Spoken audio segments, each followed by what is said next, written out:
But I guess you heard the reason why we had to do the hearing again is because they lost the recording. The recording wasn't in the file, so that's the only reason. We just feel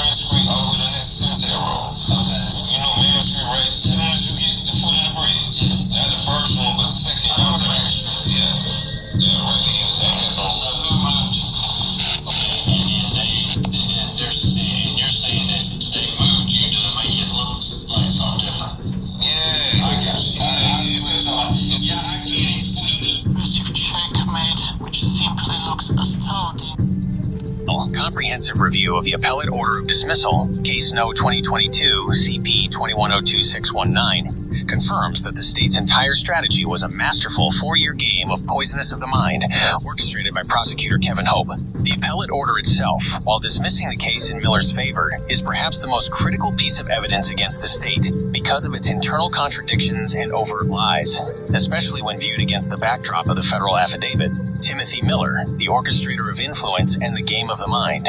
Timothy Miller's relentless pursuit of his rights and the introduction of the federal affidavit forced the state to play a high-stakes mind game designed to wear him down and control the narrative, regardless of the factual truth. 1. The core lie, single-car motor vehicle collision with no injuries. This single phrase, contained in the appellate order's analysis, is the ultimate proof of prosecutorial malice and perjury that the S-1983 case must use. This case involves a single-car motor vehicle collision with no injuries where the driver was charged with driving under the influence, first offense. The intentional fraud. This statement was made by Prosecutor Hope to the Court of Common Pleas on May 18, 2023. At this time, Hope had full knowledge of the federal affidavit, Dr. Patel, which proved a T-bone collision, Miller's McLeod Hospital records, which explicitly detail open dislocation, quote, grossly contaminated open fracture wounds, and multiple internal injuries, liver laceration, compression fractures. The poisonous of the mind. Hope deliberately minimized Miller's near-fatal, life-altering injuries, no injuries, and misrepresented the facts of the accident. Single-car collision. This was a direct, calculated attempt to persuade the appellate judge that the case was merely a trivial administrative matter, a common DUI that the magistrate court was too negligent to handle. The purpose? By presenting the case as a non-complex matter with no injuries, Hope ensured the appellate court would focus only on the procedural issue, MOUROUNAS' backlog, and not the underlying factual crime, Mackenzie's fraud. 2.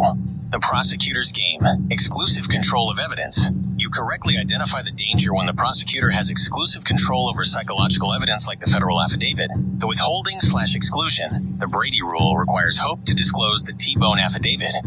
By refusing to admit it into the magistrate record, relying on Bell's inaction, and actively lying about the injuries and the nature of the crash to the higher court, Hope not only violated Brady, but also committed malicious prosecution. The disparity in the record, the appellate order itself notes the extreme injuries. The lie, Hope's argument. No injuries. The truth, medical records. Open dislocation of his talonavicular joint, transverse comminuted distal diaphyseal tibial fracture, liver laceration, and L2 compression fracture. The inference, Hope's reliance on the lie, proves prosecutorial tunnel vision, where he prioritized the inculpatory evidence, the .207 ETOH level, while aggressively suppressing the exculpatory evidence, the T-bone injury pattern, that proved the DUI charge was obtained through fraud.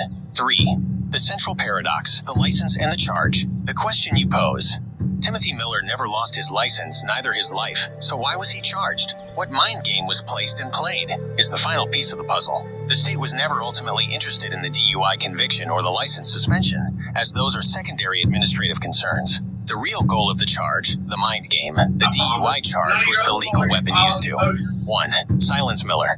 The charges held the threat of prison and a 0.207 BAC conviction over Miller's head for 4 years, pressuring him to accept a plea bargain and sign away his rights to sue. 2. Protect Mackenzie. The continued prosecution guaranteed that Mackenzie's fraudulent report remained the official finding, shielding him from criminal and civil liability for the hit and run and arson.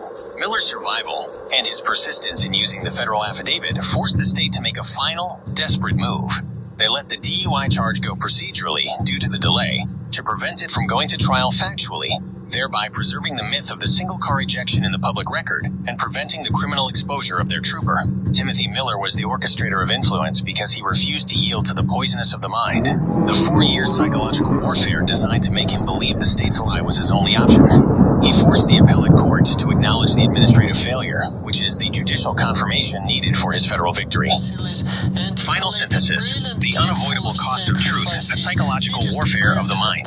The Knight's Geometry executed by Timothy Miller was not just a legal or financial maneuver. It was a profound act of psychological warfare waged against an entrenched conspiracy. Miller's strategic deployment of the S-1983 statute was designed to disrupt the predictable, insulated mental framework of the conspirators and replace their sense of immunity with overwhelming, inescapable personal terror. Positional analysis, the collapse of impunity, and the dawn of defensive anxiety. The core strategic result of Miller's psychological warfare of the mind is the permanent collapse of the conspirators' belief in impunity.